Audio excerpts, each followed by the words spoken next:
안녕하세요. 결혼 3년 만에 다시 돌아온 30대 돌싱녀입니다. 팔은 안으로 굽는다는 말 많이 들어보셨죠? 어떤 문제가 생겨도 결국에는 제 가족 편이 된다는 거죠. 그렇지만 그 가족이라는 것이 전 결혼을 하면 저 또한 포함이 될 거라 생각을 했어요. 그런데 제 착각이더라고요. 제가 이혼을 하게 된 이유 알려드릴게요. 남편과 결혼을 할 당시 저희는 그냥 저희 힘으로 결혼을 하고 싶었어요. 연애를 할 때부터 쭉 해오던 말이었고 남편 역시 동의를 했었기 때문에 부지런히 집도 알아보고 결혼 비용도 알아보게 되었는데요. 그런데 시댁에서 대뜸 집을 해주겠다고 하시더라고요. 저는 끝까지 거절을 했어요. 왜 집을 해준다고 해도 안 받는 거야? 너희 집 한 채 사는 게 그렇게 쉬워 보이니? 우리가 집을 해준다니까? 너희가 모은 돈 그냥 알아서 사용하고 집은 우리 집에서 해줄 테니까 그렇게 알아. 남들은 시댁에서 집 해준다고 하면 옳다구나 하고 받는데 너는 무슨 자존심이 이렇게 세니? 자존심이 밥 먹여주니? 우리가 너희 생각해서 말하는 거니까 그냥 감사하다고 생각하고 받으면 되는 거야. 어머님, 너무 감사한데요. 저희는 그냥 저희가 알아서 집 구해도 괜찮아요. 직장도 생각을 해야 하고 어머님이 해주신다고 한 집은 제 직장이랑 너무 멀어서요. 거기서 출퇴근하려면 기본 한두 시간은 걸릴 텐데 그러면 너무 힘들 것 같아요. 생각해 주셔서 너무 감사하지만 남편이랑 얘기해 봤을 때도 일단은 지금은 직장 근처에 자리를 잡는 게 나을 것 같아요. 너희는 돈이 무슨 하늘에서 떨어진다니? 지금 집 구하려고 하면 어차피 대출받고 그래야 할 거 아니니? 그럴 바에야 몸이 좀 힘들어도 공짜로 살면서 돈 더 모아서 좋은 곳으로 이사를 가던가 그러면 되잖아. 그러지 말고 내가 살라고 한 집에서 그냥 살아. 우리는 다른 거 다 필요 없어. 너무 부담스러우면 매달 조금씩 집값이라고 치고 챙겨주면 될 거 아니니? 아, 저희야 집을 해주시면 정말 감사하죠. 그렇지만 출퇴근이 너무 힘들면 일하러 다니는 것도 힘들어지고 그래서요. 우선 남편이랑 상의해 볼게요. 어머님 신경 써주셔서 감사해요. 어머님께서 잘해주시려고 하는 마음, 저도 항상 감사하게 생각하고 있어요. 예, 감사하면 그냥 감사하다고 하고 받으면 되는 거야. 뭐가 문제야? 너 그거 너무 자존심 세우는 거다. 지금 시대에 어디 시댁에서 집을 떡하니 해줘? 나는 우리 아들이고 며느리고 고생하는 거 보기 싫으니까 집 해주는 거야. 솔직히 이런 집이 어디 있니? 너희가 알아서 하겠다고 말하는 건 기특하다만 돈이 한두 푼도 아니고 몇 년만 고생한다 치고 그냥 살아. 사실 시댁에서 해주신다고 했던 집은 제 직장에서 적어도 1시간은 걸리는 곳이었어요. 하루에 거의 2시간에서 3시간은 도로 위에서 허비해야 한다는 건데 그러게까지 하면서 살아야 하나 싶은 생각이 들더라고요. 처음에는 남편도 저와 똑같은 마음이었지만 점점 시댁 편을 들기 시작했어요. 어차피 우리 둘이서 집을 구하려면 대출도 받아야 하고 부담도 컸다면서 몇 년만 더 모아서 직장 가까운 곳으로 옮기자고 했죠.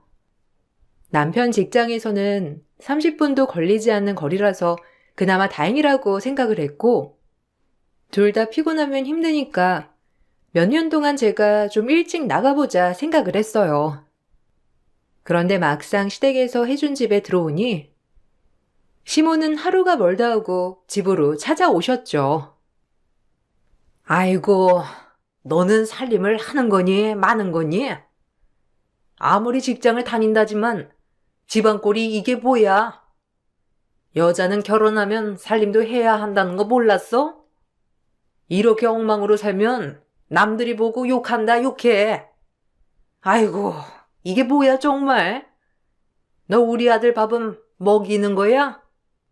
쓸데없이 인스턴트 이런 거나 해먹이고 그러는 거 아니지? 나 우리 아들 그렇게 안 키웠어. 어머님, 저 출퇴근하느라 너무 오래 걸려서 같이 밥 먹는 것도 힘들어요. 거의 그냥 따로 먹고 집안일은 주말에 몰아서 할 수밖에 없네요. 생각보다 출퇴근하는 게 너무 오래 걸려서요. 아침에는 거의 새벽 6시에는 나가야 해서 저 먼저 일어나고 나가는데 어머님이 남편한테 좀 한 소리 해주세요. 아침에 먹은 것도 다 안 치우고 저녁 먹고서도 저렇게 쌓아놓으니 제가 늦게 퇴근하고 다 치워야 해서 힘들어요. 내가 왜 우리 아들을 혼내? 혼자서 안쓰럽게 밥 챙겨 먹는 거 보면 혼내야 될 건 우리 아들이 아니고 너 아니니? 그래도 알뜰하게 돈 잘 모았길래 알아서 잘 살림하겠구나 생각을 했더니만 돈만 모을 줄 알지 살림은 하나도 모르는구나. 안 되겠다. 주말마다 집에 올 테니까 앞으로 나한테 요리하는 것도 좀 배우고 청소하고 정리하는 것도 좀 배우자. 네? 어머님, 주말만 제가 오로지 쉬는 날인데 어떻게 그래요? 어머님 그러지 마시고 너무 저희 살림에 신경 쓰지 마세요. 저희도 아직 결혼한 지 얼마 안 돼서 서로 적응도 해야 하고 더군다나 남편이랑 저랑 조율해서 살림도 나눠야 하는데 솔직히 말씀드리면 회사도 다니면서 집안일 다 챙기는 게 쉽지 않아요. 좀 더 적응해야 할 것 같아요. 예, 적응할 필요가 뭐가 있어? 나 때는 그냥 결혼하면 바로 다음날부터 시부모 밥상 차리고 그랬어. 혼나면서 배우고 그러니까 이렇게 척척 하는 거지. 그리고 출퇴근이 힘들면 가까운 곳으로 직장을 옮기면 되잖니. 너 때문에 나중에 집도 이사해야 한다고 생각하면 좀 그렇지 않니? 멀쩡히 집이 있는데 왜 또 집을 구해서 나간다는 거야? 어쨌든 살림은 우리 아들 목 아니고 네 몫이니까 네가 알아서 잘해. 매일매일 시보는 찾아와 제가 퇴근을 할 때까지 버티다 잔소리를 쏟아내고 가시곤 했어요. 그럴 때마다 스트레스가 심했고 남편과도 자주 다퉜는데 처음에는 제 편을 들어주며 달래줬던 남편도 점점 저에게 불만을 쏟아내기 시작했어요. 결혼하기 전 그렇게 합리적이었던 남편이 어디로 간 건지 TV에서만 보던 가부장적인 남편이 바로 제 앞에 있었습니다. 솔직히 난 엄마가 잘못했다고 생각 안 해. 당신 결혼하고 나서 살림 제대로 한 적도 없고 밥 한 번 차려준 적도 없잖아. 매일 난 당신 출근하고 혼자서 쓸쓸하게 밥 챙겨 먹고 나갔는데 이러려면 왜 결혼했나 싶고 남들은 아침밥도 와이프가 챙겨줘서 먹고 나온다는데 나는 이게 뭔가 싶고 엄마가 당신한테 할 말 한 거야. 그러니까 너무 불만 갖지 마. 뭐? 어떻게 그게 할 말을 하신 거야? 나 출퇴근만 왕복 2~3시간이야. 거기에 그냥 4시간을 쏟아붓고 오는 거라고. 내가 그래서 당신이랑 나랑 출퇴근 비슷한 지역으로 집 구하는 게 낫다고 했잖아. 왜 이제 와서 그래? 당신이 알아서 밥 챙겨 먹고 살림 더 신경 쓰겠다며. 결혼하기 전에는 그렇게 말해놓고선 이제 와서 딴소리 하는 이유가 뭔데? 아니, 그때야 그랬지. 근데 막상 살아보니까 혼자 사는 거나 이거나 별반 다를 게 없으니까 그렇지. 당신이 살림에 서툰 것도 사실이고 엄마는 그냥 당신 도와주려고 그러는 거야. 말투가 좀 날카롭긴 하지만 엄마가 당신 싫어서 그렇게 말씀하셨겠어? 다 우리 생각하니까 걱정되는 마음에 그렇게 말하신 거지. 당신이 미웠으면 여기 오지도 않아. 그냥 애정이라고 생각하고 넘어가. 어떻게 이게 애정이야? 우리 엄마는 우리가 어떻게 살고 있는지 궁금하지만 물어보시지 않아. 살림은 잘하는지 어쩐지 잔소리도 안 하신다고. 우리 부모님은 나 출퇴근 시간이 너무 길어져서 차를 줄까 생각을 하셔. 무슨 말인지 알아? 대중교통 타고 왔다 갔다 하는 거 힘들까봐 차 타고 다니라고 하신다고. 이게 걱정되는 마음이고 애정인데 당신 무슨 소리를 하고 있어? 표현하는 방식이 다른 거지. 어떻게 우리 엄마가 일부러 괴롭히는 거라고 생각을 해? 그리고 엄마 말도 맞아. 집이 있는데 굳이 다른 지역으로 이사를 갈 필요가 뭐가 있어? 우리가 부자도 아닌데 힘들게 번 돈 아끼라고 엄마가 말하는 걸 당신은 꼭 고깝게 보더라. 당신 그냥 시댁이니까 더 이상하게 보고 그러는 거 아니야? 요즘 여자들 중에서 시댁이라고 하면 무작정 싫어하는 사람들도 있다던데. 남편과 얘기를 하면 할수록 답답함은 쌓여가기 시작했고, 결혼에 대해서 고민하고 있을 때쯤 허니문 베이비가 생긴 걸 알게 되었죠. 고민을 정말 많이 했지만 남편은 자신이 모든 걸 맞춰주겠다고 했고, 시댁에도 자신이 방패가 되어주겠다고 다짐했어요. 사랑했던 남편이었기 때문에 전 포기할 수 없어서 그렇게 다시 한번 남편과 잘 살아보자 다짐을 하게 되었답니다. 임신 소식을 듣고 나서 시댁에서는 너무 좋아하셨고 바로 같이 만나 밥을 먹자고 했지만 남편이 안정기까지는 조심해야 한다고 거절해 시댁과 바로 만나지 않았죠. 시모는 상다리 부러지게 준비를 했다면서 말씀을 하셨는데 식탁을 보고는 경악을 금치 못했습니다. 어머님, 이게 다 뭐예요? 게랑 새우랑 랍스터까지 준비하셨어요? 어머님 정말 고생 많으셨네요. 근데 어머님, 제가 갑각류 알레르기가 있어가지고 못 먹을 것 같은데 어쩌죠? 준비해주신 건 감사하지만 알레르기가 심해서 먹지는 못할 것 같아요. 전 그냥 밥이랑 국만 먹을게요. 아, 그래? 아유, 할 수 없지 뭐. 그러고 보니 너 갑각류 알레르기 있다고 했구나? 내가 깜빡했네.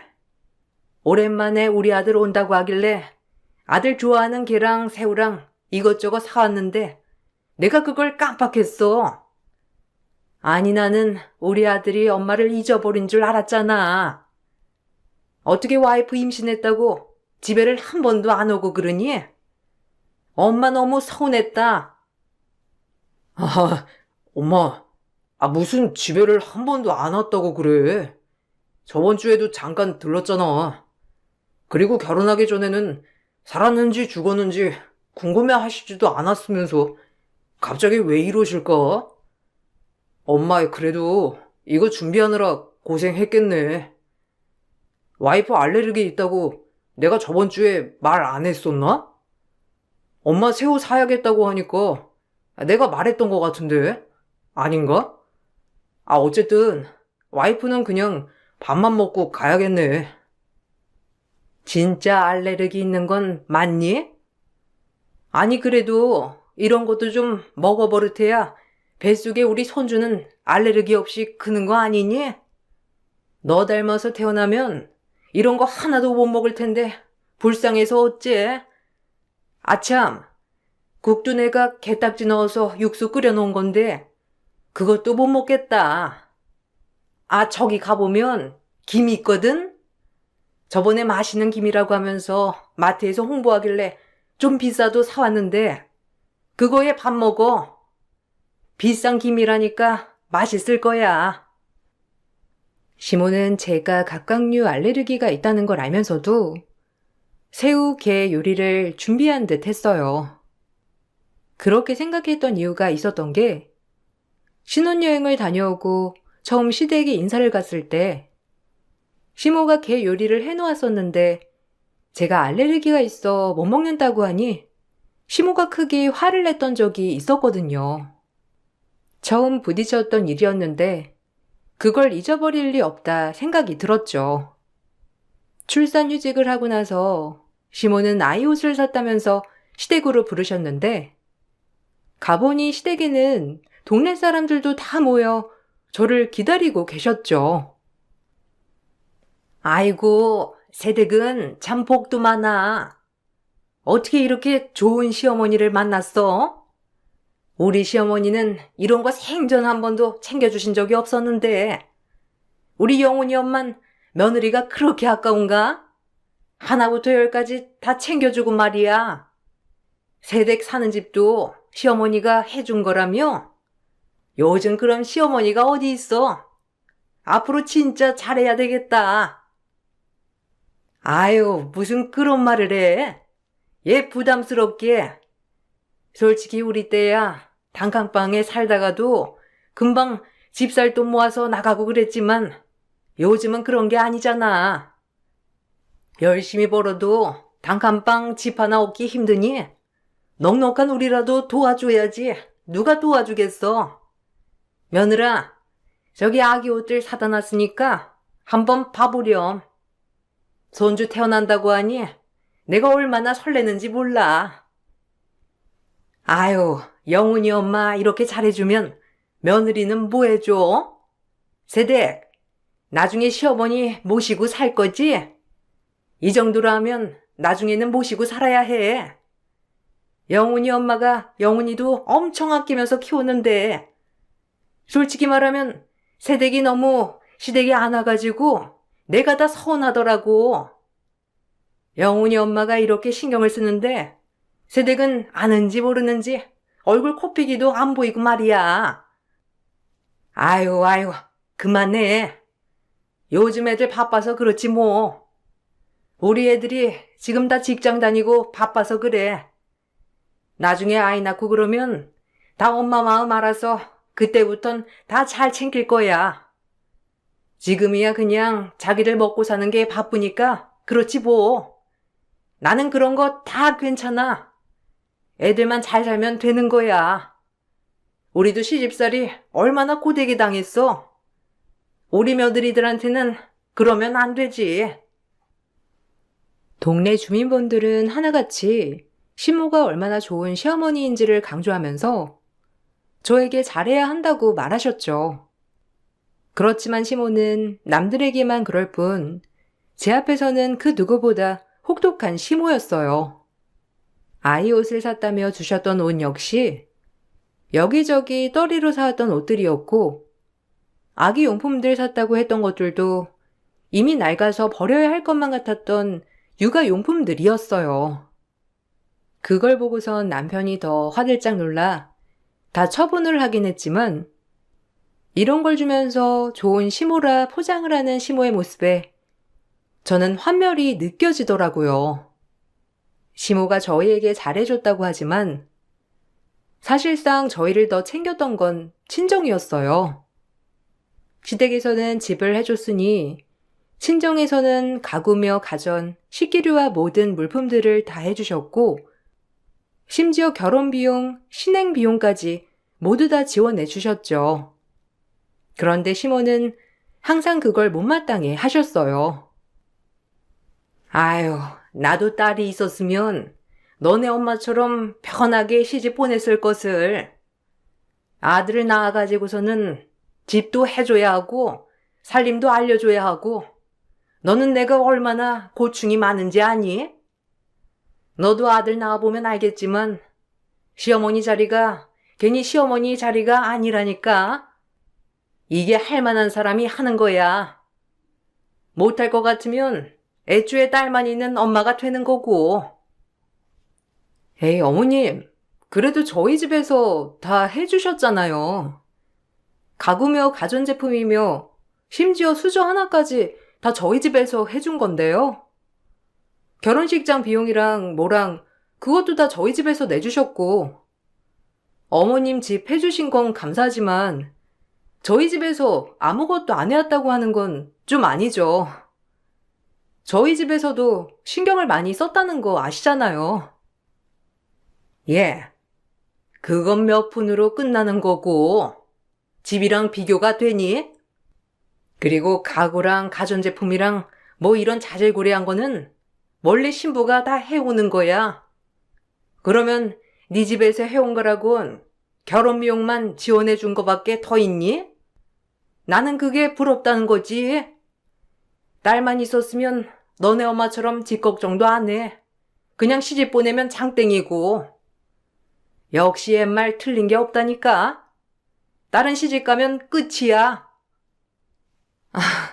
어머님, 그래서 제가 집 그냥 저희가 알아본다고 했잖아요. 그렇게 다 부족하다고 하시면 제가 할 말이 없네요. 그래도 어머님이 그때 가전이랑 가구는 다 고급스러운 걸로 채워야 된다고 하셔가지고 집 리모델링하고 가전 가구 채우는 거 돈도 많이 쓰셨는데 아니면 가구들 다시 다 팔고 저희 그냥 반반으로 해서 집 구해서 갈까요? 언제 네가 집 반반으로 해서 구한다고 했니? 나는 그런 소리 못 들었다. 그냥 다른 집 구하겠다고 했지. 그러니까 너희 계획이 없어 보이는 것 같아서 집을 해준 거지. 무슨 소리 하는 거야? 이제 와서 가구 다 처분하고 집 구한다는 거 무슨 말이니? 이제 와서 구하면 대출도 생길 거고 그거 고스란히 우리 아들이 갚을 텐데 난 그 꼴 못 본다. 시모가 말한 것과는 정반대로 결혼하고 나서 시모는 집을 핑계로 매달 일정한 용돈을 요구하셨고 간간히 남편에게도 돈을 달라고 하시는 듯 했어요. 그렇지만 친정 부모님께서는 결혼 후에도 저희를 챙겨주기 바쁘셨죠. 남편 생일날이면 100만 원씩 보내주셨고 아이가 태어나고 나서 몸조리 하는 것부터 산후도우미 부르는 것까지도 다 내주셨어요. 거기다가 계절마다 제철 음식도 꾸준히 주문해서 보내주셨습니다. 그런데 출산을 하고 나서 벌이가 줄어들어 남편 월급 관리를 제가 하겠다고 했는데 그때 충격적인 사실을 알게 되었어요. 사실 이 집 융자가 좀 있어. 엄마가 집 구하려고 했는데 좀 모자라서 대출을 받았거든? 절반은 냈고 절반은 은행 대출이야. 당신한테 말하려고 했는데 말하면 많이 화날 것 같아서 내가 바로 말을 못했네. 미안해. 엄마가 대출한 금액은 우리 보고 갚으라고 해서 내가 그동안 추가 수당으로 갚긴 했는데 이제 당신 일을 쉬니까 이제는 말해야 되겠네. 뭐? 그럼 지금까지 대출금 갚으면서 이 고생을 했다는 거야? 당신 왜 진작에 말을 안 했어? 그러면 우리가 이 집에 살 이유도 없었잖아. 당신한테 내가 말했지? 직장 근처에 우리 모은 돈으로 구할 수 있는 집 있다고. 거기 작아도 출퇴근하기 좋고 당신이나 나나 30분 거리니까 편할 거라고 내가 말했잖아. 근데 왜 여기 오자고 고집을 부렸냐고. 그게 엄마가 하도 고집을 부려서 말이야. 나도 처음에는 엄마 말이 맞다고 생각을 해가지고 그런 거야. 솔직히 당신은 결혼하기 전부터 좀 독립적이었잖아. 맞벌이하고 결혼하면서 반반 할 거니까 나머지도 반반으로 해야 한다고. 그래서 그냥 덜컥 겁이 났어. 우리 집 잘 안 챙길까 봐. 그래서 그냥 엄마가 집 구해주는 걸로 하자고 그래가지고. 지금 장난해? 그런 걸로 집을 여기로 선택한다는 게 말이나 돼? 나 지금까지 회사 출퇴근하느라고 고생하면서 지냈던 거 당신 알잖아. 차 오래 타면 멀미하는 거 알면서도 그래도 몇 년만 더 버텨보자 하고 버틴 건데 애초에 여기 안 살아도 됐던 거면. 그래서 매달 융자를 당신이 갚고 있다고? 어머님 용돈도 따로 드리는 거고? 그건 내가 해결할게. 엄마도 당신 알았다고 하면 별 말은 안 하실 거야. 융자는 그래도 추가 수당으로 나오는 걸로도 커버가 되고 어차피 여긴 작으니까 이사 나갈 걱정은 안 해도 되잖아. 당신도 육아휴직 중이고 일단은 너무 감정적으로 생각하지 말고 진정하고 냉정하게 생각을 해봐. 집도 우리 집이고 거긴 전셋집이었잖아. 차라리 지금은 아이도 낳을 거니까 이게 나을 수도 있어. 그동안 집 절반 이상을 차지하고 있는 대출을 내고 있었다는 걸 알고 나니 너무 허무하고 화가 나더라고요. 시모는 당연히 제가 알았다는 걸 알면서도 더욱 당당하게 행동하셨어요. 어차피 우리가 구하지 못할 집을 구해준 거라며 집 해줬으니 용돈은 그대로 받겠다고 난리셨죠. 아이가 태어나고 나서는 시모는 집에 더 자주 찾아오셨어요. 아이가 태열로 피부 발진이 났을 때도 춥게 하면 안 된다면서 애를 이불로 꽁꽁 싸매는 통에 태열이 내려가지 않아 난리가 난 적도 있었고 3개월도 안 된 아기 밥을 먹이겠다면서 짠맛 가득한 어른들국에 밥을 말아 먹이기도 하셨죠. 이래저래 시모 스트레스까지 더해지게 되면서 저는 아이를 낳고 나서 몸이 급속도로 나빠지기 시작했어요. 결국 복직은 꿈에도 못 꾸고 일을 그만두게 되었고 남편 외벌이로 생활을 하게 되었는데 그때부터 시모의 폐악질은 더 심해졌습니다. 아이 돌잔치를 할 때 유일하게 통곡을 했던 사람도 시모였어요. 아이고, 우리 아들 곱게 키우다가 장가 보내놨더니만 몸 약한 며느리가 골골대고 있으니 우리 아들 눈치만 보고 살고 애 돌잔치도 아들 혼자 고생해서 치르고 있네. 아이고, 늙으면 죽어야지. 내가 이 꼴 보려고 오래 사는 것도 아닌데 우리 아들 혼자서 고생해서 그런지 얼굴도 푸석푸석하고 너무 마음이 아프네. 엄마, 갑자기 왜 그래? 울지 마. 나 괜찮아. 원래 가장은 이러면서 사는 거잖아. 엄마가 그렇게 슬퍼하면 나도 마음이 아파. 너무 울지 마. 엄마가 정성 들여서 나 키운 거 알고 있어. 나도 아이 태어나고 나니까 책임감도 커지고 특히 엄마한테 더 잘해야 되겠다고 생각하고 있거든. 엄마, 고마워. 내가 지금까지 버티는 건 다 엄마 덕분이야. 그래, 아들. 엄마한테는 너밖에 없는 거 알고 있지? 혼자서 가정 돌보느라 얼마나 힘드니? 아내는 몸 약해 골골거리고 있고 애기는 돌밖에 되지 않고 너 혼자서 얼마나 아등바등하면서 살고 있을 거야.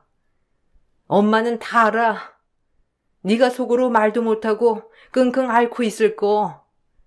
밖에서 딴짓하는 것도 아니고 얼마나 힘들게 일하고 노력하는지 다 알고 있어.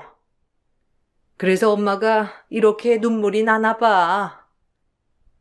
그 기쁜 현장에서 다른 사람들의 이목이 주목될 정도로 시모는 통곡을 했고 남편은 그런 시모가 애틋했는지 같이 눈시울을 붉히더라고요.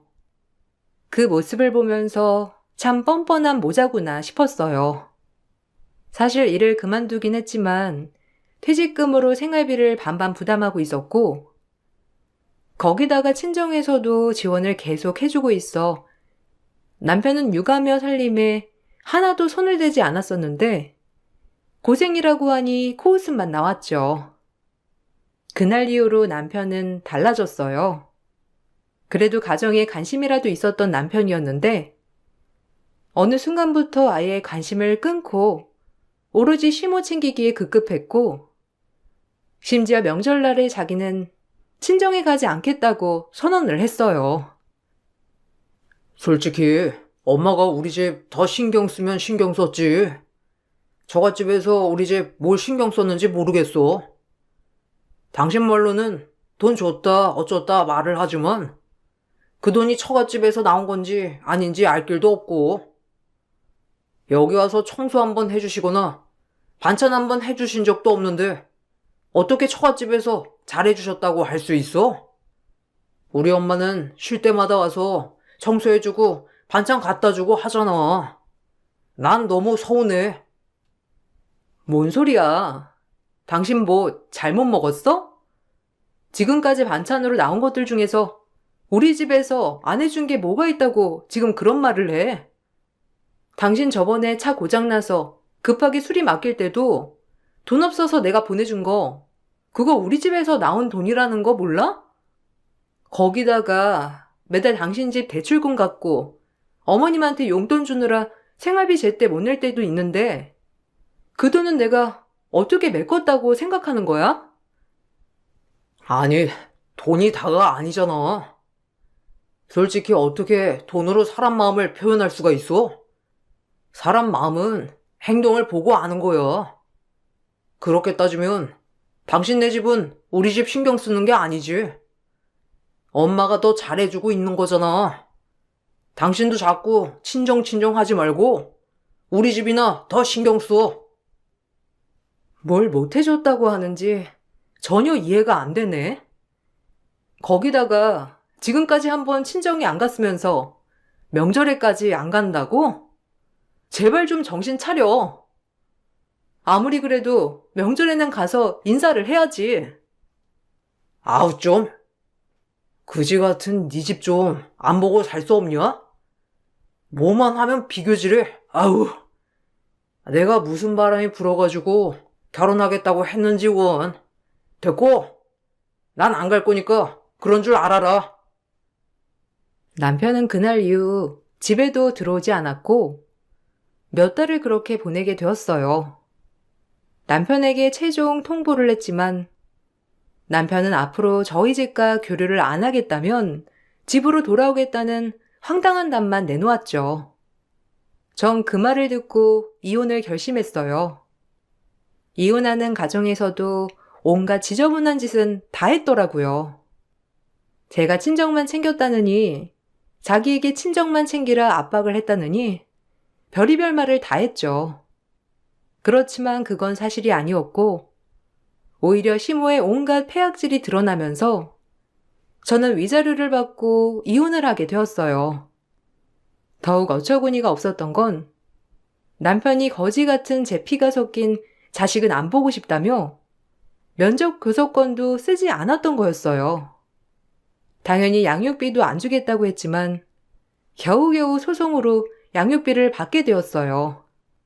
이혼하고 남편은 시댁으로 다시 들어가 살게 되었고 신경을 끄고 있었는데 그 동네에 살던 지인이 이상한 소문을 듣고선 저에게 말해주더라고요. 친정에서 너무 간섭질이 심해 이혼까지 하게 된 거라는 소문이었죠. 그 소식을 듣고선 지금까지 참아왔던 친정 부모님께서 결국 움직이셨어요. 연말이 다가오고 친정 부모님은 연화장 하나를 시집으로 보냈습니다. 얼마 안가 시모와 남편이 친정으로 선물을 들고 찾아오셨어요. 아유, 사돈, 오랜만입니다. 아유, 이제는 사돈이라 하기는 좀 그런가요? 얼마 전에 연화장 잘 받았습니다. 안 그래도 한 번은 인사를 드리러 와야 되겠다 생각을 했었는데 사는 게 바쁘다 보니 이제야 연락을 드리게 되었네요.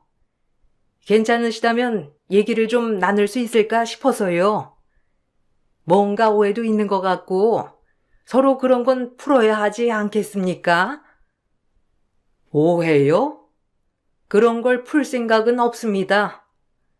연화장에 보내드린 것처럼 이번 계약만 마무리하고 짐 빼주시죠. 미리 말씀드리는 겁니다. 안 그래도 그쪽 처지 생각해서 그리고 예정을 생각해서 제가 많이 참아드리고 있었는데 도저히 안 되겠더군요. 저라고 기가 없고 눈이 없겠습니까?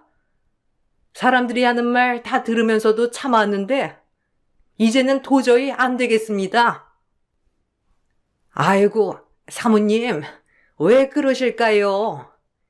애들 일은 애들 일이고 저희는 그런 사이 아니지 않습니까? 애들 일을 이렇게 감정적으로 끌어다 쓰시면 어떻게 하시나요?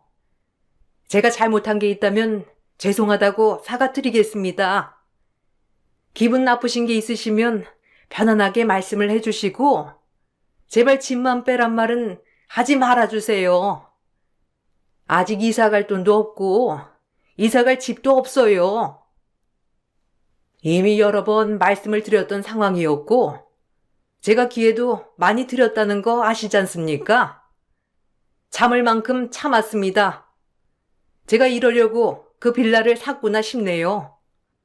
처음부터 짐을 빼달라고 했을 때 빼셨으면 이렇게 제가 강경하게 나갈 일도 없죠. 고지한 날짜대로 짐 안 빼시면 강제 집행할 거니 그렇게 하시고 여기로 찾아오시지 마세요. 사실 시댁에서는 친정이 넉넉하지 않다고 알았지만 저희 집은 소위 말하는 알짜배기 부자였어요. 부동산 투자도 많이 하시면서 저희가 결혼할 때쯤 시모가 전세로 살고 계시던 빌라를 매입하셨죠. 당연히 저희 부모님은 신혼집을 해주신 시모로 알고 계셨으니 신혼집 마련하느라 시모가 어려우신 줄 알고 5년 정도는 무상으로 집에 거주하시도록 하려고 했다더라고요. 그걸 알고서는 시모는 지금껏 아무런 임대료도 내지 않고 무상거주를 했던 거죠. 이혼을 하고 나서 당연히 부모님께서는 집을 비우시겠지 생각을 했었는데 시모는 짐도 빼지 않고 그렇다고 집값도 주지 않은 채 그대로 살고 계셨나 봐요. 친정 부모님께서도 어떻게 해야 하나 고민을 하던 찰나에 이상한 소문이 동네에 돌고 있다는 걸 알게 되었다고 하시더라고요. 그런데 거짓 소문의 진상을 알아보니 다 시모의 입에서 나온 걸 아시고서는 도저히 안 되겠다 생각을 하셨고 마지막 연합장에 계약 만료 통지서를 보냈던 거죠. 당연히 그간 공짜로 집에서 살 수 있을 거라 생각하셨으니 시모는 돈을 하나도 모으지 않으면서 펑펑 썼고 남편 또한 마찬가지였어요. 그렇게 국빈급으로 대접하라는 시댁은 알고 보니 알맹이 없는 빈 껍데기였을 뿐이었죠. 고지한 날짜가 다가오면서 급했던지 남편까지 저에게 전화와서 부탁을 했어요. 진아야, 내가 진짜 이런 부탁은 안 하려고 했는데 우리 집 사정이 별로 좋지 않아. 당신한테 위자료도 주고 그러면서 돈도 많이 없어졌고 엄마가 여기저기 막 쓰셨는지 모아둔 돈이 없어서 당장 이사를 갈 수가 없어. 엄마가 장모님, 장인어른한테 연락해서 부탁을 하시는 것 같은데 절대 안 된다고 굳건하셔가지고 말이야. 네가 좀 부탁드려보면 안 될까? 내가 왜? 내가 왜 그래야 하는지 이해를 할 수가 없네? 그렇게 자기 집 부자고 잘해준다면서 국빈급으로 대접하라고 할 땐 언제고 이제 와서 왜 나한테 부탁을 해? 그리고 이 집 분할하면서 내가 나머지 분할 금액 현금으로 다 주지 않았어? 그건 어디다 두고 돈이 없다고 난리야. 나한테 부탁을 할 거면 양육비라도 똑바로 주면서 얘기해. 밖에서 여자 껴서 술 처먹고 다닐 돈은 있고 얘 양육비 줄 돈은 없니? 미안해. 내가 이렇게 될 줄 모르고 엄마가 당신한테 정말 미안하게 생각하고 있어. 솔직히 우리 애 아빠 없이 크기도 그렇고 나는 당신이랑도 다시 재결합하고 싶은데 당신은 어떻게 생각해? 나 정말 잘할 수 있어. 생각해보니까 날 잘 이해해줄 수 있는 사람은 당신밖에 없더라고. 어제까지 여자 끼고 놀다가 왜? 갑자기 집 나가야 한다고 생각하니까 나라도 잡아야 되겠다 싶어? 더러우니까 꺼져. 너랑 손 한마디도 스치고 싶지 않거든? 그 집에서 이미 당신네 엄마 2년 넘게 무상거주했어. 알기나 해? 그 돈 청구하기 전에 당장 꺼지라고. 시모가 퍼뜨린 소문은 잘난 거 1도 없는 친정에서 딸 하나 시집 보냈다고 사위에게 돈을 요구한다는 것과 시댁에서 해준 집을 이혼하면서 아이 핑계로 독차지했다는 거였죠. 유책 사유는 오히려 저에게 있었는데 남편이 마음이 약해서 다 포기했던 거라고 며느리가 얼마나 잘못했으면 전사돈을 그대로 살게 놔두겠냐며 헛된 소문을 마구 퍼뜨려 놓았더라고요. 같은 지역이 아니니 소문은 듣지 못할 거라 생각을 했었는지 여기저기 정말 지독하게도 퍼져 있었어요. 더군다나 남편은 저와 헤어지고 매일매일 여자를 바꾸면서 술집을 드나든다고 하더라고요. 양육비는 줄 돈 없으면서 술집에 쓸 돈은 있구나 싶어 어처구니가 없었죠. 부모님께서는 이에 대한 명예훼손으로 시모를 고소하였고 저는 남편에게 위자료 재청구를 진행했습니다. 당연히 시모는 배상을 해야 했고 남편은 그동안 밀렸던 양육비까지 모두 내놓아야 했어요. 빈털터리가 된 시댁 식구들은 그렇게 집에서 쫓겨나게 되었고 들어보니 시골 총구석으로 이사를 갔다고 하는데 거기서 뭐하고 사는지 주기적으로 돈 빌려달라 연락 오고 있네요. 뭐 그렇게 국빈급 대접을 하라고 난리였던 집이었으니 알아서 잘 살겠죠 뭐. 저는 지금 아이랑 함께 친정으로 들어와 살고 있어요. 아이도 아빠 빈자리 느낄 틈 없이 행복하게 잘 자라고 저도 다시 취업 준비를 하고 있답니다. 살다 보면 이런 일 저런 일 다 겪는다지만 저는 이렇게 돌풍 같은 일들 다 겪었으니 앞으로는 좋은 일들이 많겠죠. 제 긴 사연을 들어주신 분들께 감사드립니다. 늘 항상 건강하고 행복하세요. 안녕하세요. 저는 얼마 전에 결혼식을 앞두고 파혼을 하게 된 30대 중반 여자입니다. 컴퓨터 앞에 앉아 글을 쓰는 지금도 예비 시댁이 그때 당시 왜 그런 행동들을 했는지 도저히 이해가 되지 않아 사연을 신청하게 되었습니다. 결혼한 예비 신랑과는 3년 정도 연애를 했어요. 그동안 살면서 많은 남자를 만나본 건 아니지만 그래도 이 사람은 평생을 함께 해도 괜찮을 것 같다는 느낌이 들었고 결혼까지 약속을 하게 되었죠. 당연히 예비 시댁 식구들 또한 좋은 사람들일 줄 알았는데 그건 생각과 전혀 다른 방향으로 흘러갔어요. 아무리 그 남자가 좋은 사람이라도 예비 시댁 식구들은 그렇지 않을 수 있다는 걸 알지 못했었죠. 처음 인사를 드리러 갔을 때 저를 경계하듯 쳐다본 예비 시모는 그 사람이 아직 결혼할 준비가 되어 있지 않다며 반대를 하셨어요. 처음 얼굴을 보는 자리에서 다른 거 다 제쳐두시고 첫마디가 결혼을 반대한다고 했을 때 머릿속이 하얗게 변해버려 아무 말도 할 수가 없었습니다.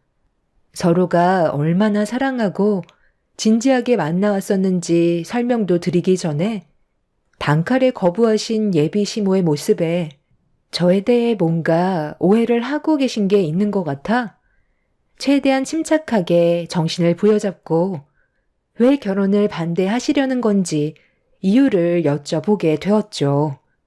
거실에 둘러앉은 예비 시댁 식구들은 무슨 말이 나올지 전부 다 시모의 입을 쳐다보았고 저를 바라보시며 꺼낸 첫 마디는 제가 너무 어리다는 거였어요. 30대 중반이면 먹을 만큼 먹은 나이고 어떻게 보면 혼기까지 지난 나이인데 저를 왜 어리다고 하는지 이해를 할 수가 없었습니다. 예비 시모가 저를 20대 중반으로 잘못 알고 그런 말을 하신 것 같아 30대 중반이라며 다시 말씀드리자 예비 시모는 알고 있다면서 그 사람은 저보다 더 능력 좋은 여자를 만나야 된다고 저 말고도 결혼을 반대한 여자가 더 있었다는 말을 꺼내셨어요. 내 아들이 워낙 인물이 좋아서 여자들이 많이 따르긴 하는데 지금까지 만족할 만한 며느리감이 나오지 않아 저 나이 먹을 때까지 결혼을 반대했었다. 내 아들을 그동안 어떻게 키웠는데 형편없는 여자에게 넘겨줄 수는 없잖아. 그래서 좋은 배우자감을 만들어주려고 선두 몇 번 봤었는데 전부 마음에 안 들었거든. 아름 씨도 내가 생각하는 그릇에는 많이 부족해 보여서 반대하는 것뿐이니 너무 서운해하지 말고 내 아들 심심하지 않게 옆에서 좋은 여자가 생기기 전까지 연애만 해줬으면 좋겠어. 내가 왜 아름 씨 보고 나이가 어리다고 한 줄 알아? 대체적으로 40대 넘어가는 여자들의 집안이 재력이 좋거든. 일이 바빠서 연애 경험도 없이 죽어라 일만 해왔으니 돈이 집안에 차고 넘치겠지. 그리고 내 아들보다 나이가 많아야 이해심이 넓고 뒤에서 챙겨주지. 연하는 바라는 것만 엄청 많아서 데리고 살다 보면 내 아들이 지쳐버릴 것 같거든. 그리고 강남에 산다고 했나? 요즘 개나 소나 전부 다 강남에 사는데 그 안에서도 제대로 된 급과 내 아들이 연결돼야지. 아름 씨 집안 정도는 우리 집에 몇 번이나 왔다 갔었다고. 원래 결혼이라는 게 내 마음대로 되지 않는 거 알지? 우리가 지금은 이런 곳에서 어쩔 수 없이 살고 있지만 우리 가족도 한때 잘 나갔었단다.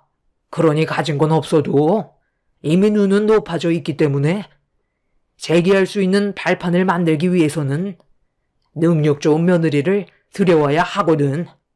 돈 쪽으로만 너무 보는 것 같기는 하지만 결혼도 또 하나의 사업 아니겠어? 자네한테는 미안하지만 내 아들의 결혼이 우리 가족 모두의 생계가 달린 문제라 신중할 수밖에 없거든. 서로의 입장을 존중해주면 좋을 것 같은데 그렇게 해줄 수 있지? 무슨 말을 해야 될지 모르겠더라고요. 시부와 시모는 저와 그 사람의 결혼을 반대하는데 같은 의견을 내세우셨어요. 제가 난처해하자 옆에서 남자친구가 저에 대해 좋은 말을 해줬지만 그걸로는 예비 시부모의 마음을 돌릴 수는 없었습니다. 사랑하는 사람과 한평생 함께하고 싶었는데 그것도 제 마음대로 되지 않는다는 현실에 너무 마음이 안 좋았어요. 예비 시댁에 더 있어봤자 해결되는 건 아무것도 없을 것 같아 좋지 않은 감정을 가지고 나오게 되었습니다. 저를 급히 뒤따라오던 그 사람은 아무 말 없이 뒤를 따라오길래 좀 전의 상황들이 너무 황당하고 어이가 없어서 가던 길을 멈추고 뒤돌아서서 결국 한마디 하고 말았습니다. 내가 뭐가 부족해서 이런 말을 들어야 되는 건데?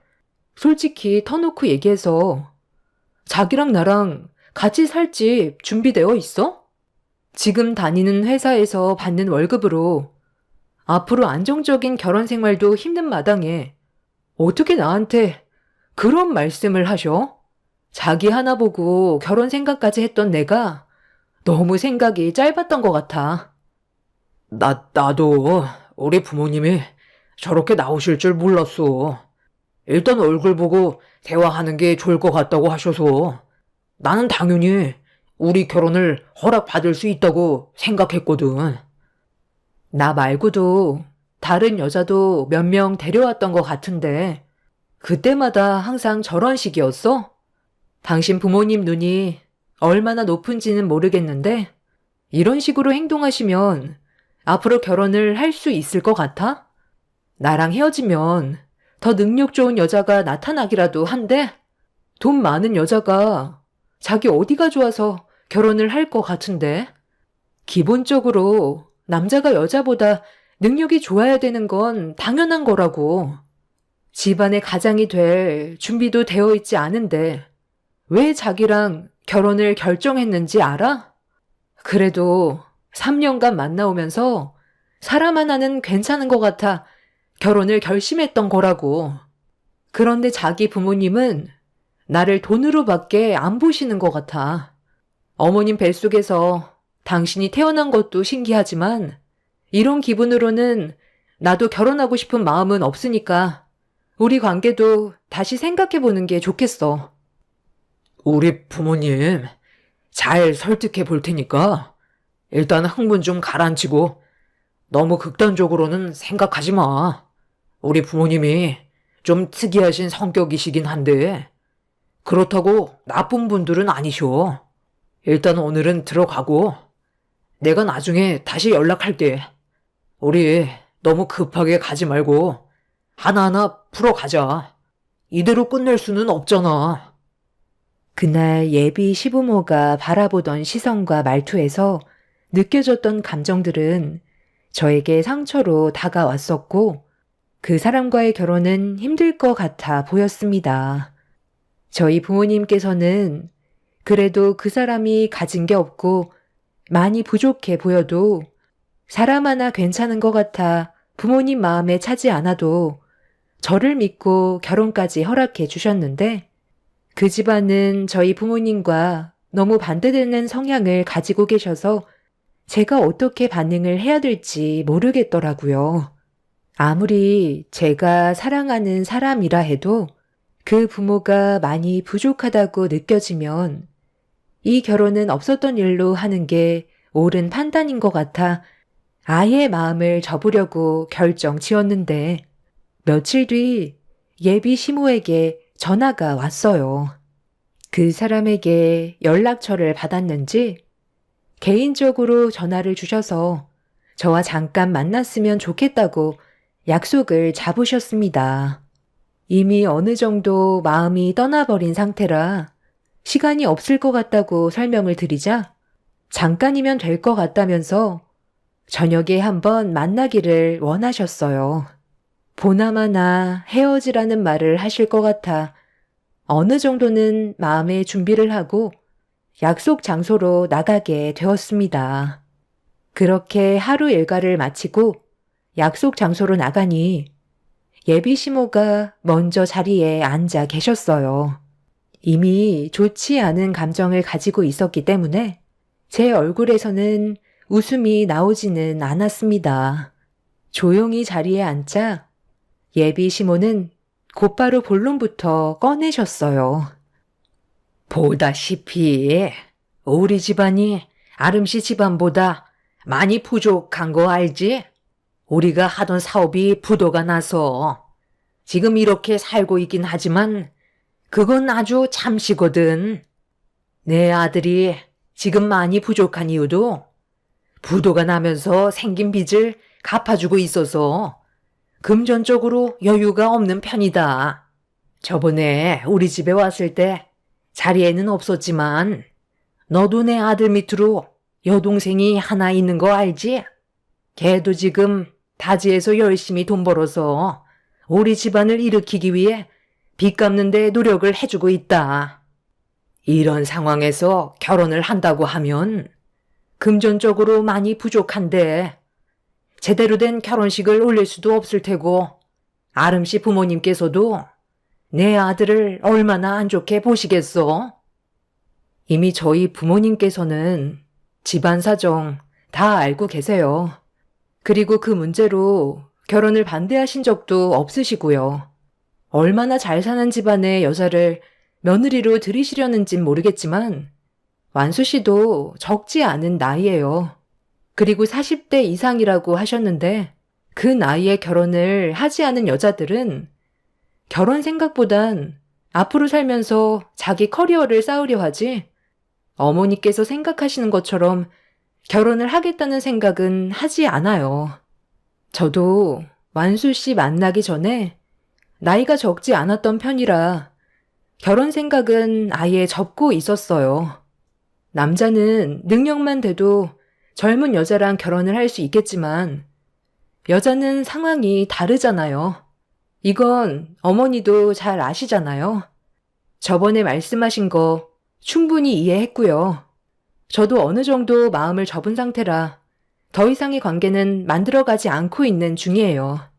아마 조만간 헤어지겠죠. 완수 씨가 좋은 여자 만나서 결혼하길 바랄게요. 더 할 말 없으시면 먼저 일어나 봐도 될까요? 제가 한가한 편은 아니라서요. 일이 많아서 약속이 잡혀 있거든요.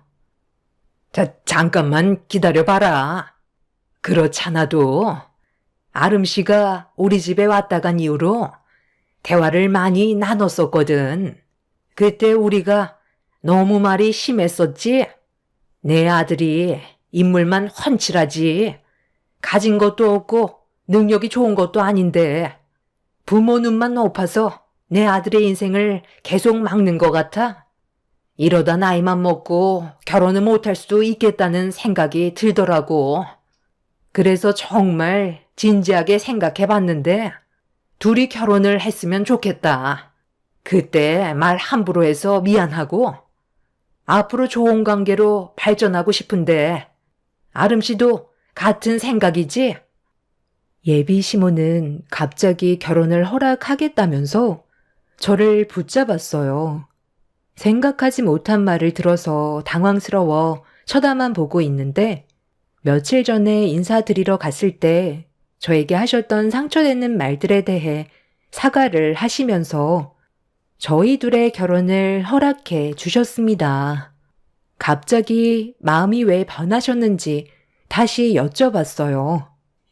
며칠 만에 갑자기 마음이 변하신 이유가 뭐예요? 저보다 더 능력 좋은 여자와 결혼시키겠다고 하셔놓고 갑자기 마음이 바뀌셨다니 많이 당황스럽네요. 사람의 마음이야. 원래 뒤돌아서면 바뀌고 그러잖아. 지금까지 내 아들이 만나왔던 여자들 중에 아름 씨가 제일 인물도 좋고 성격도 좋은 것 같아서 허락해 주기로 결정하게 된 거지. 별거 없어. 거기에다가 우리 집안보다 잘 사는데 우리가 고를 형편도 아니고 내 아들이 앞으로 또 다른 여자를 데려온다는 포장도 없으니까 이번이 마지막 기회인 것 같은 느낌이 들더라고. 그리고 아름 씨 부모님께서 강남에서 웨딩홀 사업하신다며? 그리고 부모님 밑에서 일을 하고 있고 결혼식 비용도 절약할 수 있으니 얼마나 좋아? 우리 아들이 워낙 말을 잘 안 해서 아름 씨 집안이 얼마나 대단한지 모르고 있었거든. 우리가 실수했으니까 전에 있었던 일들에 대해서는 그만 잊어버리고 다시 새롭게 시작하는 게 어때? 이번 주 주말에 우리 집에 올 수 있지? 다시 정식으로 초대하고 싶거든. 그 사람과 결혼을 허락해 주신 이유가 저희 집안에 대해 자세히 듣게 되시면서 마음의 변화가 찾아오신 것 같아 보였어요. 너무 훤히 보이는 예비 시모의 모습에 저는 더 기분이 안 좋아졌는데 그 사람에게도 미리 연락을 했었는지 예비 시모와의 약속 장소에 나타났고 어떤 상황인지 알지 못하는 그 사람은 저를 보며 밝은 얼굴로 웃으면서 다가왔어요. 그리고 예비 시모는 그 사람이 자리에 앉기도 전에 저희 둘의 결혼을 허락했다면서 주말에 꼭 놀러 오라며 먼저 일어나셨습니다. 그 사람은 저와 예비 시모가 단둘이 나눈 대화에 대해 궁금해 하길래 좀 전의 상황을 설명해 주었어요. 저희 둘의 결혼은 힘들 것 같다고 생각했었는데 갑자기 허락해 주시는 바람에 저도 참 난감했었죠. 저를 보며 웃어주던 그 사람은 좋게 생각하자고 했지만 느낌이 별로 좋지는 않아 고민이 많았어요. 이미 제 마음이 어느 정도 닫혀 있었기 때문에 결혼에 대해 고민을 하게 되었고 그 사람에게 좀 더 신중해야 될 것 같다고 대화를 풀어 나갔었죠. 본인이 생각했던 거와 다른 모습을 보이자 좋게 설득시키려 했지만 며칠 전에 있었던 일들이 저에게는 너무 큰 상처로 다가왔었어요. 그래서 돌다리도 두드려 봐야 한다고 좀 더 깊은 고민을 하게 되었습니다. 결혼을 할지 안 할지는 제 선택이기 때문에 예비 시모가 주말에 초대하셨을 때 속마음을 좀 더 알아보고 싶어 찾아가게 되었고 집안에 들어가는 순간 처음 인사드리러 갔을 때와는 전혀 다른 분위기와 맛있는 냄새가 제 코끝을 자극했어요. 그리고 사진으로만 봤던 예비 신우도 그날은 자리에 참석했고 모두들 저를 격하게 반겨주고 있었습니다. 180도 달라진 모습에 당황스럽기는 했었지만 기분이 나쁘지는 않았어요. 예비 시무는 차린 건 많이 없다면서 상다리가 부러질 정도로 상당히 많은 음식들을 준비해 주셨고 그렇게 음식을 먹으면서 대화를 이어나갔는데 예비 시모가 저에게 앞으로 저와 그 사람이 어떻게 살아갈 건지에 대해 계획을 물어보셨습니다. 어느 정도 예상한 질문이라 바로 대답을 해드렸어요. 저희 부모님께서 강남에 50평 정도 되는 집이 이번에 비어졌다고 그곳으로 신혼집을 차리는 게 좋을 것 같다고 하셔서 그렇게 하기로 결정했어요. 강남에 50평? 둘이 사는데 그 정도면 작은 평수 아니니? 아이까지 가질 생각이면 50평보다는 7, 80평 정도는 되어야지 않을까? 그리고 아파트보단 전원주택이 더 좋을 것 같은데 그쪽으로 알아봐 주는 건 힘드신가? 나중에 이사하는 것도 번거롭잖아. 처음 시작할 때부터 넓은 집에서 살림 차리면 좋지. 강남에도 전원주택 많더구만. 이왕 알아보시는 거 좋은 곳으로 좀 알아봐 달라고 좀 해봐. 돈이 없는 집안도 아니고 그 정도는 충분히 해줄 수 있는 능력 되잖아. 이거 저희 부모님이 결혼한다고 저한테 주신 집 계약서예요. 시내와 가까워서 위치도 나쁘지 않고 주상복합이라 편의시설도 다 갖춰져 있어요. 벌써 집을 넘겨주신 거야? 생각보다 성격이 많이 급하시네. 50평은 너무 작은데. 그럼 우리 식사 끝나면 그 집 좀 구경해 볼 수 있을까? 그래도 두 눈으로 직접 보는 게 좋지 않겠어? 둘이 앞으로 살아야 될 집인데 어떻게 생겼는지 확인을 해봐야지. 이왕이면 좀 더 넓은 집이 좋긴 할 텐데 아쉽긴 하네. 내가 봤을 때도 적은 평수인 것 같아. 우리 가족 놀러 가면 방이 여유도 없을 텐데 아파트라 답답하고 주변에 전원주택 알아보는 게 훨씬 좋겠다. 새언니라고 불러도 될까요? 그러지 말고 이번에 저희 엄마 말대로 다시 알아보시는 게 어때요? 아이 생기면 층간소음으로 세대 간 싸움까지 난다던데 스트레스 받아 살겠어요? 아파트가 그런 게 제일 힘들지. 내가 봤을 때도 무조건 전원주택이 딱이야. 공기 좋고 주변 시끄럽지도 않고 스트레스 안 받고 좋다니까. 그리고 놀러 가게 되면 하루 이틀 있을 것도 아니고 일주일 정도는 생각하고 있는데 서로 불편하면 안 되잖아. 다 필요 없고 전원주택으로 알아봐 달라고 하면 좋겠다. 저희 부부가 살 집이면 50평도 충분한데 예비시댁 식구들은 전원주택으로 해야 된다고 모두 같은 생각을 가지고 있었어요. 그리고 시부의 한마디에 엄청난 충격을 받았었죠. 하루 이틀도 아니고 일주일 넘게 계시다가 가신다는 건 신혼집에 눌러붙어 사시겠다는 거나 다름없었기 때문에 많이 당황스러웠습니다. 하나가 해결되는 것 같으면 또 하나의 문제가 터져나와 저는 점점 이 사람과의 결혼 생활은 힘들 것 같다는 생각에 확신이 들었었고 식사를 마친 뒤 시부모님께서는 신혼집을 구경해 보시려고 서둘러 움직이셨어요.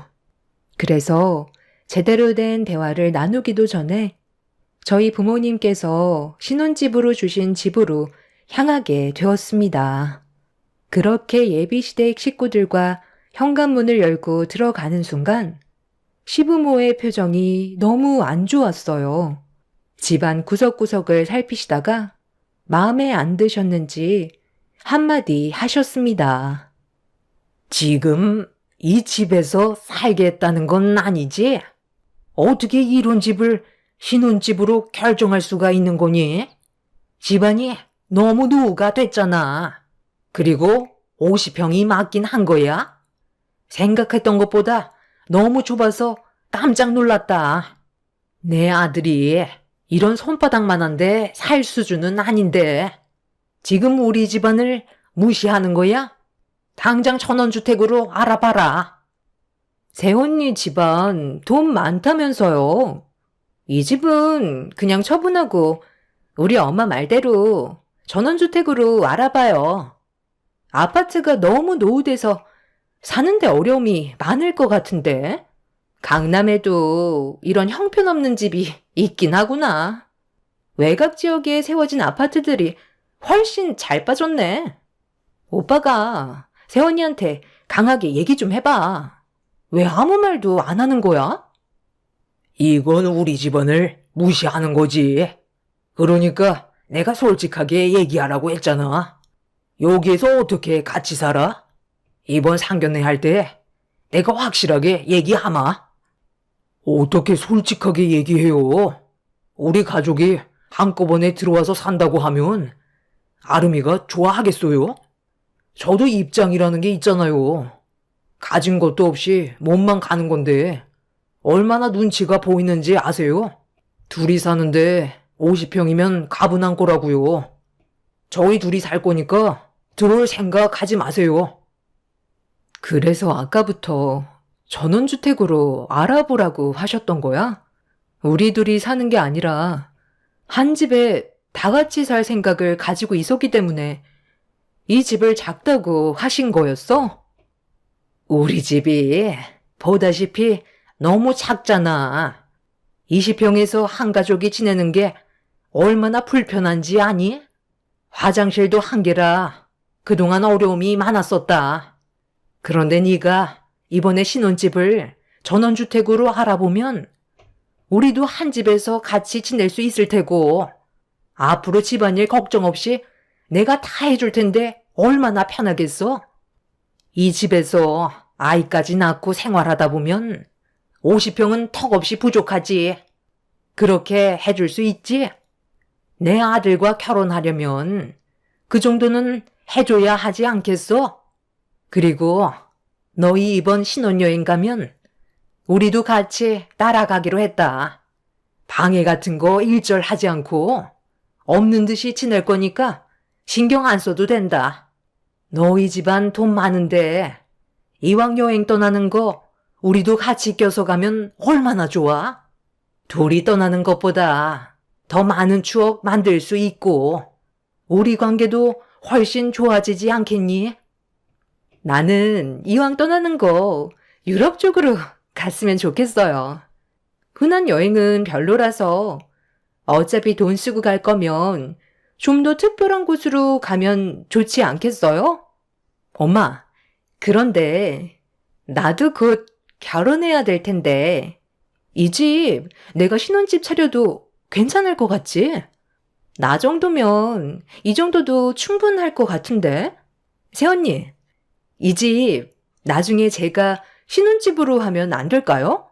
오빠랑 새언니 결혼식 끝나면 저도 바로 할 생각이거든요. 차라리 처분하지 말고 저한테 주면 좋을 것 같은데? 하나뿐인 신혼 선물 돈 크게 쏘면 좋잖아요. 아유, 그거 좋겠다. 예비 사돈어른께서 웨딩 사업 하시니까 너도 거기에서 결혼식 올리면 되겠네. 그리고 이 집에 살림 차리면 더는 바랄 것도 없겠다. 저는 그 사람들의 모습을 보고 할 말을 잃었습니다. 아직 상견례조차 하지 않았고 계획만 가지고 있었던 건데 생각도 없는 계획을 먼저 세우고 있었어요. 아무 말 없이 쳐다만 보고 있자 그 사람이 눈치를 보면서 제 옆으로 다가오길래 거리를 두면서 즉시 집 계약서를 벅벅 찢어 그 사람의 얼굴에 던져 버렸어요. 저희 아직 결혼식도 올리지 않았어요. 상견례 일정도 잡지 않았는데 지금 뭐라고 하셨어요? 이 집을 달라고요? 그리고 완수 씨랑 결혼을 하면 들어오시겠다고요? 그것도 모자라 신혼여행까지 따라오시겠다고요? 그냥 대놓고 결혼 반대한다고 하세요. 어느 여자가 이런 상황에서 좋다고 결혼을 할 수 있겠어요? 이 집 저희 부모님께서 처음으로 가지게 된 집이세요. 저도 어렸을 적부터 이 집에서 많은 추억들을 만들었었고요. 완수 씨랑 새롭게 시작하는 거 좋은 출발이 될 수 있게 저에게 큰맘 먹고 주신 건데 어떻게 이 사람이 살 수준이 아니라는 말을 하실 수가 있어요? 그럼 지금 아줌마가 살고 계신 20평대 다세대 주택에선 어떻게 살고 있는 건데요? 그 작은 집에서 내 식구가 끼어서 살고 있는데 지금 저한테 그런 말 할 처지예요? 이런 말까진 안 하려 했는데 이 사람은 앞으로 평생 결혼은 못할 것 같아요. 사람 하나 좋아서 그거 믿고 결혼하려 했는데 당신들 때문에 장가가긴 글렀네요. 그럼 수준대로 그렇게 아끼시는 아드님 평생 20평 다세대에서 쭉 끼고 사세요. 어차피 시작도 안 했는데 깔끔하게 정리할게요. 우리 헤어지고 다시는 만나지 말자. 너희 집안 수준 충분히 알 수 있었어. 일찍 깨우쳐줘서 고맙다. 잠깐만. 아니, 갑자기 왜 이렇게 흥분하고 그러니? 그냥 우리는 생각을 얘기했던 것 뿐이잖아. 아직 시작도 안 했는데 우리가 설마 그렇게까지 하겠니? 농담이었다, 농담. 그냥 웃자고 하는 소리였는데 너무 예민하게 받아들이는 것 같구나. 우리가 너무 입을 함부로 놀렸지? 미안하다. 너한테 피해줄 생각 조금도 없었어. 그냥 나는 너희들이 좀 더 좋은 환경에서 지내면 어떨까 생각했던 거지. 둘이 헤어지게 하고 싶어서 그랬겠니?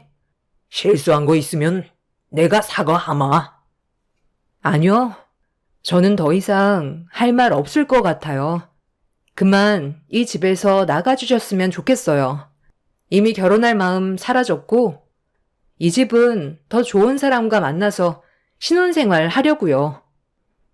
예비 시모는 제가 결혼을 하지 않겠다고 하자 갑자기 제 손을 잡으면서 생각 없이 말을 해서 미안하다며 좋게 풀자고 했지만 저는 더 이상 상대조차 하고 싶지 않아 팔을 뿌리쳐 버렸어요. 그렇게 모두를 내쫓아 버렸고 그 사람과도 인연을 끊어내 버렸습니다. 이번 일을 통해 느낀 건 저와 결혼할 사람이 아무리 좋다고 해도 그 집안 사람들의 질이 좋지 않다면 그 결혼은 무조건 피해야 된다는 걸 깨닫게 됐어요. 함께 살아가는 사람보다 주변 사람들에게 받는 영향이 훨씬 더 큰 것 같습니다. 이번 일을 계기로 인생 경험했다 생각하려고요. 좀 더 넓은 시야를 가지게 됐으니 앞으로 좀 더 신중해질 것 같습니다. 그리고 최근에 전화번호도 바꿨어요. 그 인간들이 저에게 시도 때도 없이 전화와서 다시 잘해보자고 설득을 시키려 하는데 그런 모습에 너무 질려버려서 전화번호를 바꿔버렸습니다. 똥차 지나갔으니 앞으로 좋은 일만 생겼으면 좋겠습니다. 제 사연 들어주신 분들 늘 건강하세요. 감사합니다. 안녕하세요. 저는 경기도 일산에 살고 있는 여자입니다. 제가 즐겨 듣는 채널에 사연을 신청하게 될 줄 몰랐는데 최근에 시댁 집안에 엄청난 폭풍이 휘몰아치면서 충격적인 상황들이 펼쳐지고 말았습니다. 지금 생각해봐도 정말 어이가 없고 황당할 뿐이네요. 그동안 남편과 결혼 생활하면서 단 한 번도 싸운 적 없었고 큰 문제 없이 가정을 꾸리며 살아가고 있었습니다. 아주버님이 결혼을 하시기 전까지는 말이죠. 그때까지는 저희 가족에게 안 좋은 영향을 끼치게 될 거라곤 상상조차 하지 못했었어요. 항상 시댁에 모임이 있을 때면 불화가 일어났고, 나중에는 모임에 참여하기가 꺼려질 정도로 형님의 행동이 제 심기를 너무 불편하게 만들었어요. 이런 관계가 지속되자 결국 모임을 끝내고 집으로 들어온 남편이 아주버님과 통화를 하면서 불만을 털어놓게 되었지만 저희를 이해해주지 않았네요. 형이 이해를 못 해주면 누가 우리를 이해해줄 건데? 아무리 그래도 형수님이 손가락 까딱하지 않는 건 정말 너무한 거 아니야? 형도 형수님이랑 결혼을 했으면 기본을 해야 될 거 아니야. 우리가 어느 정도 했으면 형도 눈치껏 적당히 움직일 생각을 해야지. 우리가 대접 좀 받는 게 그게 그렇게 안이 꼽디? 결혼한 지 얼마 되지 않아서 그런 건데 꼭 그런 식으로 행동해야 되겠어? 형이 입장 바꿔 생각을 해봐. 오늘도 형이랑 형수님 쉬는 날 아니었어? 그런데 하루 종일 연락도 안 받고 집에만 있다가 실컷 다 쉬고 어머니 집에 와서 숟가락만 뜨면서 음식들이 입맛에 안 맞는다는 불평만 하고 아침부터 하루 종일 고생한 내 아내한테 따뜻한 한마디라도 해준 적이 있어? 내가 얼마나 화가 치밀었으면 이렇게까지 하겠어? 아까 형수님이 뭐라고 했는지 형도 똑똑히 들었지.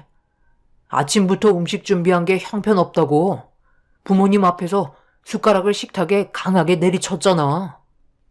그때 아버지 표정 봤지? 얼마나 놀라셨는지 어이없어 하셨잖아. 형수님이 의사라서 대접을 받고 싶어 하는 거야? 어떻게 손가락 하나 까딱하지 않고 입만 벌려 먹기만 하려는지 나는 정말 이해를 못하겠어. 손이 사람이니까 대우받겠다는 게 뭐 잘못됐어? 우리 집안에 의사가 있다는 게 얼마나 대단한 건지 몰라? 아주버님, 정말 너무하시네요. 결혼하셨다고 어떻게 이렇게까지 변하실 수 있으세요? 솔직히 이건 아니잖아요. 어머님이랑 제가 아침부터 힘들게 음식하고 있는데 점심시간 딱 맞춰서 오셔서는 아무렇지도 않게 식사를 하시는데 얼마나 당황스러웠는지 알아요? 그래요. 그것까지는 이해할 수 있어요. 그런데 저는 몰라도 어머님한테는 고생하셨다는 한마디 할 수 있는 거 아닌가요? 그런데 불만만 늘어놓으시면서 의사라고 대접만 받으려는 건 문제가 있다고 생각해요. 결국 그동안 참았던 만큼 저 또한 서운한 마음이 터지고 말았어요. 아주버님도 나름 불만들이 있으셨는지 좀처럼 흥분한 감정 상태는 가라앉지 않았어요. 한참 동안 안 좋은 대화가 이어지고 말았지만 문제가 해결될 것 같지 않자 남편은 당분간 시댁에 가지 않을 거라는 말을 꺼내게 되었고 아주버님은 신경도 쓰지 않았네요. 결국 안 좋아진 상황은 시부모님한테까지 영향을 끼치게 되었죠. 한 달에 한 번 정도는 그래도 식사 자리를 가지는데 몇 달 동안 시댁에 찾아가지 않자 시모는 더 이상 두고 볼 수가 없었는지 돌아오는 주말에 모두를 한자리에 모으셨어요. 가족들끼리 등지고 사는 건 시모가 용납하지 않으셨고 서로가 최대한 좋게 해결보길 바라셨네요. 그런데 시모가 좋게 풀어가려는데 형님이 불만을 털어놓으셨고 시모의 표정은 점점 굳어가고 있었어요. 확실하게 알 수 있었던 건 형님의 사고방식이 정상적이지 않다는 거였어요. 어머님, 그건 좀 아니라고 생각하는데요. 그동안 저희 병원에 오셔서 이런저런 혜택은 전부 다 받아오셨으면 저도 대접 좀 받을 수 있는 거 아닌가요? 의사 며느리 얻기가 쉬운 줄 아세요? 저한테 이것저것 검사 받으실 때는 고마워하시더니 병원 밖을 나가시면 입 싹 닫으시는 건가요? 음식하는 거 그게 뭐 크게 어렵다고 상황을 이렇게까지 안 좋게 만드시는지 모르겠어요. 오히려 동서보다 제가 더 서운한 게 많다고요. 일주일 내내 환자 돌보느라 힘들어서 좀 쉬었다가 어머님 댁에 와서 돕지 못했던 것뿐인데 그거 가지고 한 숟갈 뜨는 것 가지고 눈치 엄청 주고 있잖아요. 형님, 어머님한테 지금 말이 너무 심하다고 생각되지 않으세요? 직업이 의사면 이런 식으로 행동하셔도 된다는 거예요? 저희도 똑같이 일주일 내내 일하고 야근까지 하면서도 힘든 몸 이끌고 가족 모임 참석해요. 그리고 병원에서 아버님이랑 어머님 고가 건강검진이나 여러 가지 검사 받는 거 전부 다 무상도 아니고 비용 전액 지불했는데 왜 형님이 혜택을 주신 거라 생각하시는 거죠? 내가 담당 의사가 돼줬잖아. 그래서 병원에서 대우받지 않았어? 비용이야. 당연히 내 병원이 아니니까 지불을 해야 되는 거지. 의사면 돈 많이 버는 거 아니에요? 그럼 검진 비용 정도는 형님 선에서 해결해 줄 수 있는 거 아닌가요?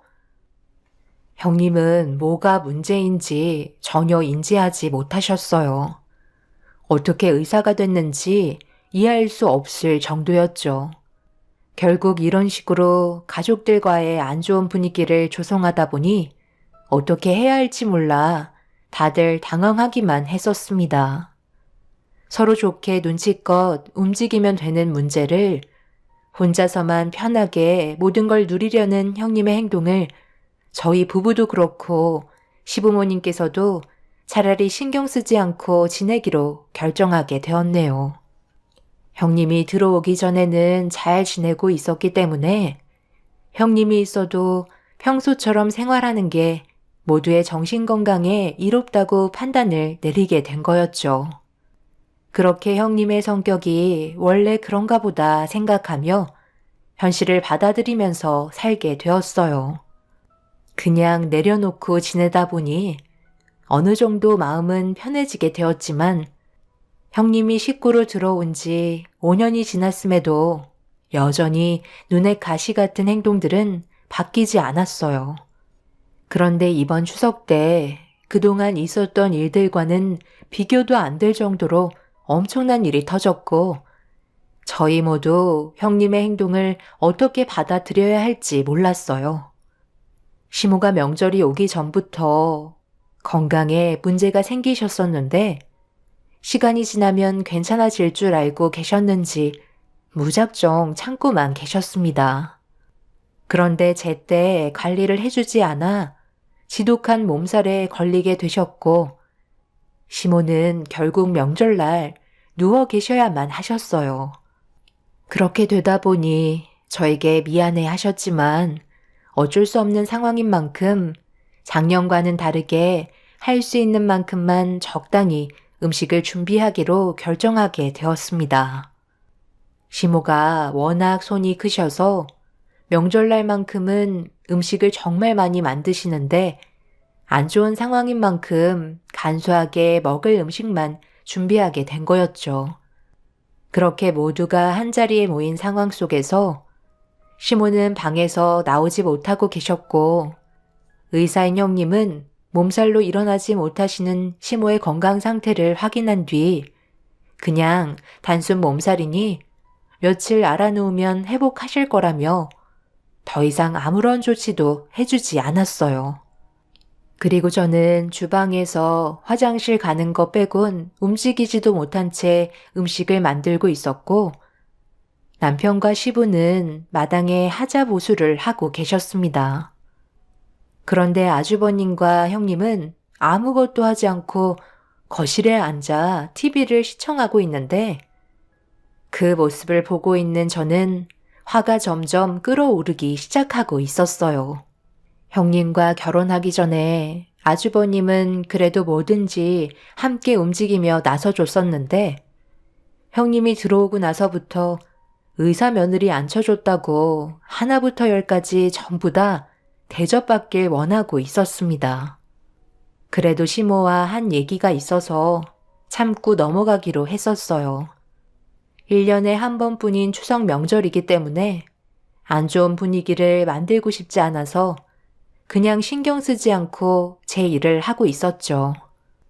그런데 주방에서 전 부치는 냄새가 거실로 풍겨지기 시작하자 형님이 출출하셨는지 주방으로 고개를 내밀며 음식이 어느 정도 진행이 되고 있는지 상황 파악을 하고 있었습니다. 어느 정도 음식이 만들어진 걸 확인한 뒤 주방으로 천천히 들어오셨어요. 동서, 고생이 많아. 그런데 아직 점심 먹을 준비 안 된 거야? 이럴 줄 알았으면 시간 맞춰서 왔을 텐데. 여보, 이리 좀 와봐. 동서가 전 부쳐놨는데 간 좀 봐줬으면 좋겠어. 내 입맛에는 괜찮은 것 같은데 당신도 어떤지 와서 좀 먹어봐. 형님, 지금 뭐 하시는 거예요? 지금 아버님은 밖에서 힘들게 하자보수하고 있는데 음식이 입으로 넘어가세요? 나는 그냥 음식이 잘 만들어졌나 확인해 보려고 간만 본 건데 너무 눈치 주는 거 아니야? 그런데 전 크기가 너무 작다. 저는 한 입에 가득 넣어서 먹을 때가 제일 맛있는데 이래선 여러 번 집어 먹어야 하잖아. 좀 더 크게 부쳐봐봐. 이번 명절은 상황이 별로 안 좋은 만큼 적당히 하기로 했어요. 어머님도 지금 일어나지 못하고 계시잖아요.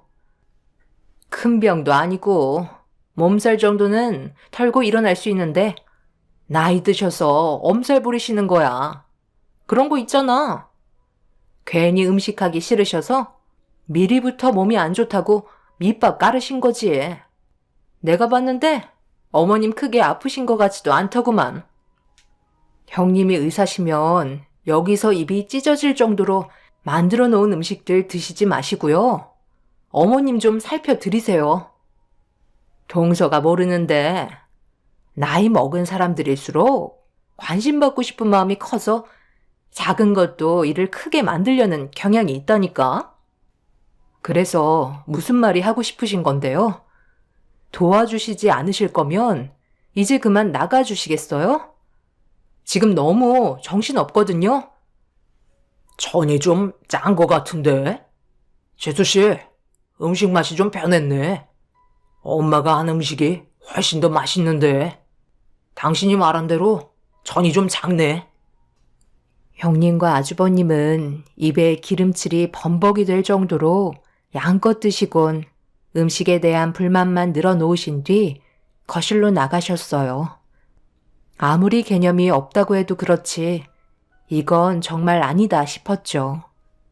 그런데 몸도 안 좋으신 시모가 혼자 일하고 있는 제가 신경이 쓰이셨는지 식은땀을 흘리시며 주방으로 걸어오셨어요. 시모는 대충 주방 상황을 둘러보신 뒤에 싱크대에 쌓여있는 설거지거리를 보시곤 아무 말 없이 고무장갑을 착용하셨습니다. 제가 하면 된다고 급하게 말렸지만 시모는 좋지 않은 안색을 보이시며 저까지 몸살 날 수도 있다면서 일손을 도와주시려 움직이셨네요. 그날만큼은 시모의 건강 상태가 너무 안 좋았기 때문에 제가 강제로 방에 들여보내려 몸을 밀면서 고집을 부리시는 시모를 방으로 모시고 있는데 형님과 아주버님이 TV를 시청하면서 거실이 떠나갈 정도로 웃음을 터뜨리셨어요. 얘 첫째야, 네가 가서 설거지거리 좀 도와주거라. 둘째가 저 많은 걸 혼자서 하다가는 얘까지 몸살 나겠다. 어머, 어머님 언제 나오셨어요? 동서, 내가 뭐라고 그랬어? 걱정 안 해도 된다고 얘기했지? 몸살 정도야 금방 털고 일어날 수 있다니까. 어머님, 주방에 가셔서 음식들 좀 한번 봐주세요. 제 입맛에는 별로더라고요. 확실히 동서가 음식을 준비하는 건 많이 부족한 것 같아요. 그나저나 이래서 점심 식사는 제 시간에 할 수 있을지 모르겠네. 당신 배고프지? 백가죽이 등에 붙어버렸다니까. 재수씨, 일단 대충 하고 점심부터 먹는 게 좋겠어요. 나머지는 점심 먹고 해도 되잖아요. 너희들 지금 내 말 무시하는 거니? 첫째는 주방에 들어가서 설거지거리 도와주라고 지금 얘기했잖아. 어떻게 너희들은 둘 다 똑같이 행동하는 거야? 제발 눈치껏 움직일 수 없니? 서로 도와가면서 사는 게 그렇게 힘든 거야? 이럴 거면 너희들 그냥 집으로 돌아가. 내가 속 터져서 못 살겠다. 의사 며느리 그런 거 필요 없으니까 손가락 하나 까딱하지 않으려면 2번 다시 찾아오지 말거라.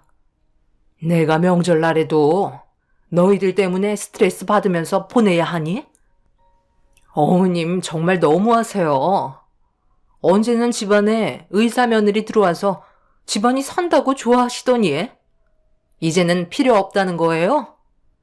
저희는 한가해서 어머님 댁에 온 줄 아세요? 요즘 누가 명절날 모여요? 각자 시간 보내고 여행 다니면서 푹 쉰다고요. 그러니까 집에 돌아가서 푹 쉬고 2번 다시 오지 말라는 거잖아. 내가 지금 몸이 안 좋아서 그러니까 더 이상 큰 소리 나오지 않게 해라. 버티고 서 있는 것도 얼마나 힘든지 알고 있니? 의사 며느리 두면 뭐해? 아무것도 해주는 게 없는데. 몸살인데 뭘 해줘요? 시간 지나면 어차피 알아서 괜찮아지는데 입을 덮고 땀 한 번 쫙 빼시면 괜찮아진다니까요.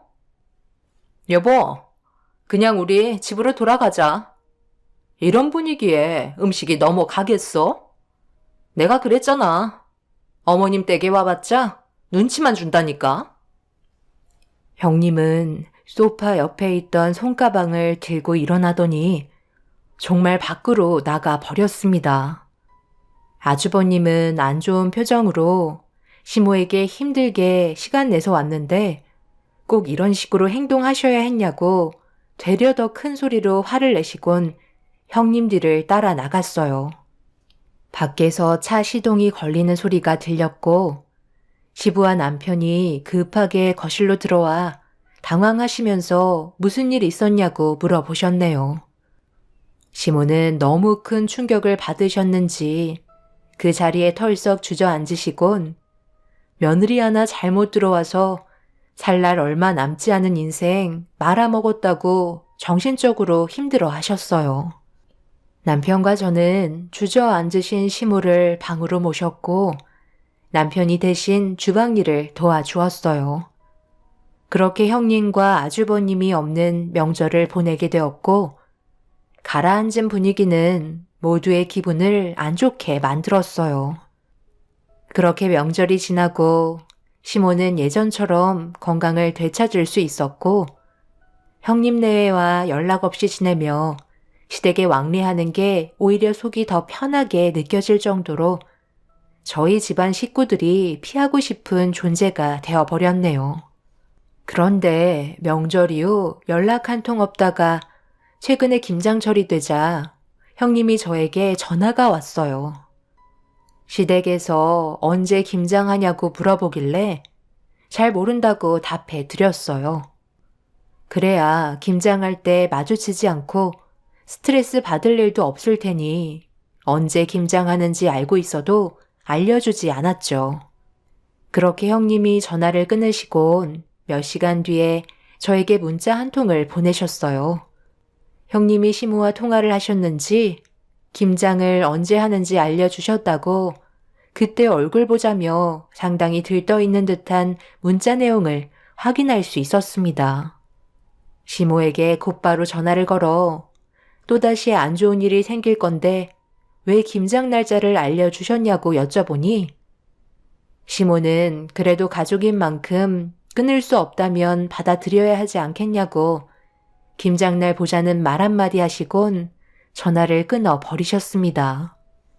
시모의 행동도 이해할 수 없었지만 형님네가 시댁에 온다는 걸 미리 알게 되니 제가 오히려 시댁에 가고 싶지 않았어요. 하지만 제가 시댁에 안 가면 시모 혼자 고생하실 거 뻔하니까 어쩔 수 없이 시댁에 가야만 했네요. 그리고 예상했던 대로 형님 내외는 시댁에 시간 맞춰 오지 않았어요. 저희는 당연하게 생각하고 있었어요. 언제나 그랬듯이 모든 일정이 마무리가 되어갈 쯤에 나타났었고 받아먹기만 했었으니까요. 이번에도 어김없이 똑같은 행동을 반복하면서 온 가족이 붙어서 김장을 겨우 끝낸 뒤에 허기진 배를 채우려 음식을 준비하고 있을 때 마당 앞에 차량 한 대가 주차하는 소리를 들을 수 있었습니다. 예상했던 대로 형님과 아주버님이 밝게 웃으면서 대문을 열면서 들어오더니 시부모님께 인사를 드리기 전에 김장 진행 정도를 파악하고 있었습니다. 그리고 아주버님은 차 트렁크에서 김치통을 쉬지 않고 날라 김치를 버무려 정리해 놓은 곳에 쌓아 두셨네요. 그 모습을 보곤 어이가 없어서 멍하니 바라만 보고 있는데 형님이 손도 씻지 않으시곤 제 앞에 다가오시더니 버무려 놓은 김치를 하나 찢으셔서 입에 털어 넣으셨고 만족하신 듯한 표정을 보이셨어요. 형님이 아주버님께 손가락으로 지시를 내리자 아주버님은 옆에 있던 비닐 장갑을 착용하신 뒤 가지고 온 김치통에 김치를 담기 시작했습니다. 남편이 그 모습을 보곤 한 소리 하려 하자 시모가 남편을 말리며 그냥 놔두라는 표정을 보이셨고 주방에서 시부가 보쌈 고기를 들고 나오시자 형님이 기다렸다는 듯 밝은 얼굴로 시부에게 애교를 부리면서 마당 한편에 차려놓은 음식 앞에 자리를 깔고 앉았네요.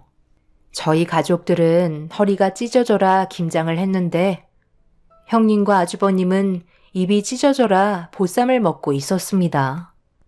시댁에 온 이유가 보쌈이 먹고 싶어서 온 것뿐이었네요. 저희는 그 모습을 보곤 너무 어이가 없어 멍하니 바라보면서 눈치를 주고 있는데도 형님 내외는 신경도 안 쓴다는 듯 차려진 음식을 입에 넣기 바빴어요.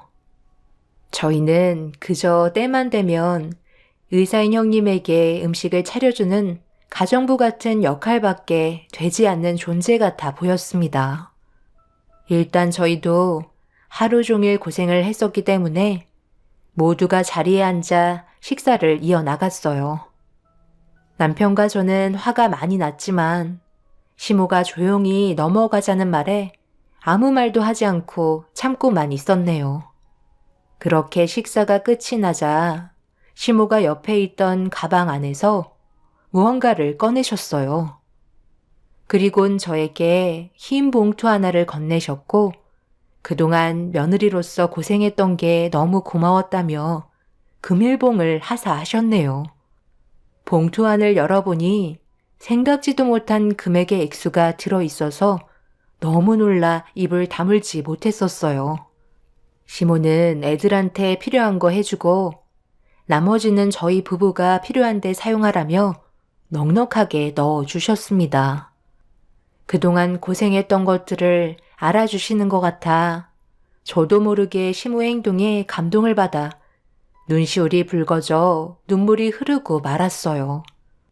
그런데 그 모습을 본 형님이 불만을 털어놓으셨고 그런 모습을 아무 말 없이 지켜보시던 시모가 원하니까 똑같이 금일봉을 하사하겠다며 가방에서 저에게 주셨던 것처럼 똑같은 흰색 봉투를 건네주셨네요. 형님은 입이 만개해서는 들뜬 기분으로 봉투 안을 살펴보더니 시모를 한번 쳐다본 뒤에 봉투의 내용물을 꺼내 확인을 하셨네요. 그리고 잠시 뒤 시댁 집안은 난장판이 되어 버렸습니다. 어머님, 이게 뭐예요? 동서한테는 두둑하게 돈을 챙겨줬으면서 왜 저한테는 이런 서류를 주시는 거죠? 의사인 네가 글씨 하나 못 읽는 거 아니면서 뭘 때물어? 거기에 적힌 그대로다. 첫째 너는 나한테 금일봉을 줘야 하지 않겠니? 내가 그동안 넣으면 뼈 빠지게 음식해서 먹이고 손가락 까딱하지 않아서 평생 동안 아픈 적 없던 몸살까지 났었으니 고생한 만큼 보상을 받아야 하지 않겠어?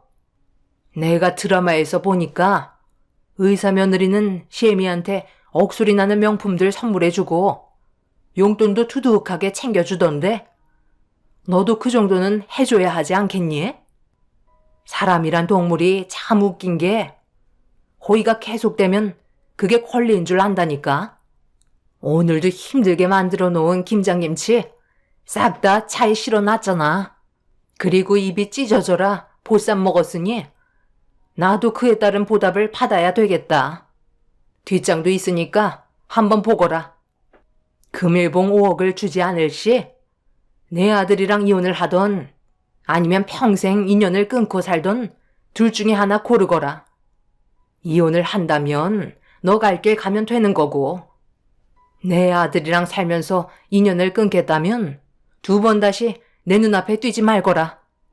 그리고 당장 5억 토해내지 않는다면 실어놓은 김장김치 전부 다 다시 내려놓고 가야 할 거다. 의사면 5억 정도는 아무것도 아니잖아. 며느리가 이 정도는 해줘야 하지 않겠어? 인연 끊을 생각이면 거기에 사인하고 당장 내 눈앞에서 사라지면 되는 거다.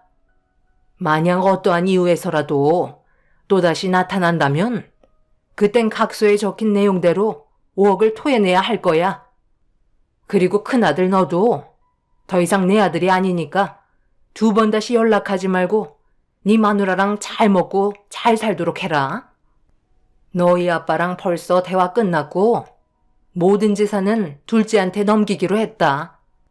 만약 가족 간의 관계를 유지하길 원한다면 앞으로 모든 집안 행사 일은 하나도 빠짐없이 큰애 네가 주축으로 움직여야 할 거다. 각서에 적힌 내용 잘 읽어보고 신중히 결정하는 게 좋을 거다. 사인하는 순간 공증을 받아놓을 테니 그런 줄 알거라. 지금 이깟 보쌈 한 젓가락 먹고 김장김치 몇 포기 가져갔다고 저보고 5억을 토해내라고요? 이건 도둑심보 아닌가요? 저는 당연한 권리를 행사한 것뿐이라고요. 의사 며느리 이제 안 보고 싶다는 건가요? 제가 볼 때 어머님 욕심이 너무 과하시네요. 형님은 시댁 식구들이 보는 앞에서 서류를 전부 찢어버렸고 자리에서 일어나 차로 걸어가더니 트렁크에 있던 김장김치가 담겨있던 통을 전부 다 밖으로 패대기 쳤고 힘들게 만들어 놓은 김치들을 먹지 못하게 발로 지지겨 버렸어요. 남편은 더 이상 참을 수 없었는지 시모가 만든 김치를 못 먹게 만들었다고 마당에 있던 호스에 물을 틀어 형님의 얼굴을 향해 쉬지 않고 뿌려대기 시작했어요. 그러자 아주버님이 형님을 막아서며 차로 데려가려 하는 순간 남편을 가만두지 않겠다며 아주버님을 뿌리치며 달려들려 하자 시모가 바닥에 지지겨진 김장김치를 들어 형님의 얼굴에 마구 문대셨네요. 고춧가루가 눈에 들어갔는지 비명을 지르면서 남편이 물을 뿌리던 호수를 찾기 시작했고 남편은 수도 밸브를 잠근 다음 아주버님한테 2번 다시 서로 마주치지 않았으면 좋겠다고 멱살을 잡은 채 막말을 퍼붓기 시작했어요. 형님이 계속 고통스러워하자 아주버님은 아무것도 하지 못하고 배추를 헹구고 대야에 남아있던 물로 형님의 얼굴을 대충 씻어내고 둘은 차에 올라타 집으로 돌아가셨네요. 그렇게 난장판이 된 집안은 정적만 흘렀고 시모는 충격을 받으셨는지 그 자리에 주저앉아 괴로워하셨습니다. 시부께서 시모를 방으로 모신 뒤 저희 부부는 마당을 정리하고 한참 동안 시부모님 옆자리를 지켜드린 뒤 집으로 돌아왔습니다. 그날 이후 형님 내외와는 한 번도 마주친 적은 없지만 가족이라는 게 끊어낼 수 없다는 걸 잘 알기 때문에 언제 또 마주칠지 모르겠네요. 그 난리를 쳤으니 몇 년간은 얼굴 볼 일 없을 테지만 살다 보면 한 번쯤은 마주칠 날이 올 텐데 그때는 또 어떤 식으로 형님 뇌를 대해야 할지 모르겠어요. 여러분들께서는 지금의 상황을 어떻게 생각하시나요? 의사이기 때문에 저희가 베푸는 호의는 당연한 거고, 형님은 그게 권리인 것 마냥 행사하는 게 정말 당황스러울 뿐입니다. 앞으로 저희 가족에게 좋은 일만 생겼으면 좋겠어요. 제 사연 들어주신 분들 감사합니다.